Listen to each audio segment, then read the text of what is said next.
Mavs radio voice Chuck Cooperstein, our guest tonight. NBA free agency opens at 11 o'clock. We'll get into some of the players the Mavs are interested in. But real quickly off the top, you've been on 103.3 this week with Tim McMahon talking about a variety of topics, including the NFL suspensions that came down today. The least surprising suspension in NFL history, the Johnny Manziel 4 games. The second least surprising, Rolando McClain, the Cowboys linebacker, for 10. Let's talk about McClain and if there's any reason to keep him on this football team anymore. I can't see why, because I think at some point, when his suspension is up, which will be around Thanksgiving, what kind of shape is he going to be in? It's not like he's ever shown himself any desire to get into really great football shape.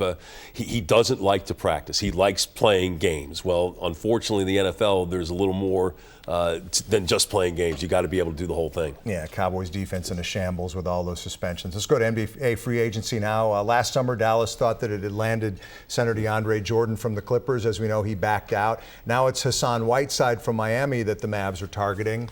How close is Whiteside in terms of talent and the skill set that the Mavs need to what Jordan was or is? Well, he's not Jordan. He's not necessarily a guy that has always been as disciplined defensively to be able to play pick and roll defense, jump out on the pick and roll and really force people wide. That's where Jordan is absolutely fantastic, and his ability to recover off of that is even more impressive. He's also less experienced. He's been bouncing all over the globe until really finally finding a home in Miami, and so now, beyond worrying about the physical of what he's capable of, he made $990,000 last year. He's about to make about $22 million. And how do you handle that when you've not had that ramp up that most guys who get to the NBA usually get when they've succeeded? Mavs have a good chance to get Whiteside, you think? They do. All the reports seem to suggest now it's between Miami and Dallas. Dallas is going to have the first meeting.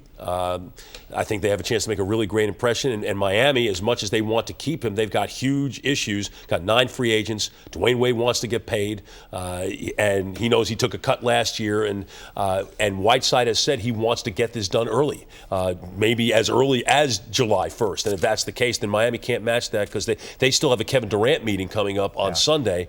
And I think that's really more about next year than actually this year. But Whiteside's not going to wait for them. You mentioned Dwyane Wade. Reportedly, his people have reached out to the Mavs. I hope you laughed as much as I laughed. Any chance that happens? I mean, T.O. signed with the Cowboys. I mean, it would be comparable to that in terms of a hated figure in this town playing in this town. Well, T.O. was not an iconic figure in San Francisco, was not an iconic figure in Philadelphia. Dwyane Wade is an iconic figure in Miami. I mean, he is the face of that franchise. And if he were allowed to depart under any circumstances, that would not be a very pretty picture in downtown Miami.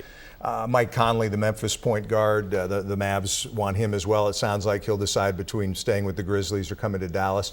Dwight Howard's a name out there that still intrigues people. Intrigues me anyway. He intrigues me. It would not be, I guess, the plan A. No. But what percentage would you put on Dwight Howard ending up? Well, all depends on Whiteside now. Right. If Whiteside signs, then it's a moot point.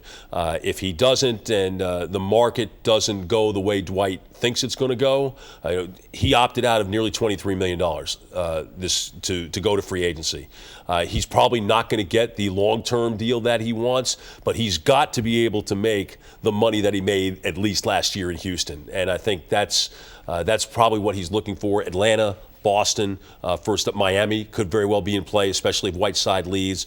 But the Mavericks haven't really seemed particularly enamored the way you and I are enamored of Dwight him. Howard. Any chance Parsons stays? No, Is he gone? I think, well, you should never say never, right? We thought DeAndre signed last year too, right? Yes. So you should never say never, but it's pretty clear that they've gone to opposite corners and have decided to see what else is out there. And I think it's unfortunate. I think Parsons had the chance to lend a lot to this team, personality-wise, recruiting-wise, talent-wise, but the injuries really sort of put a damper on all that, and the Mavericks just don't want to take that chance.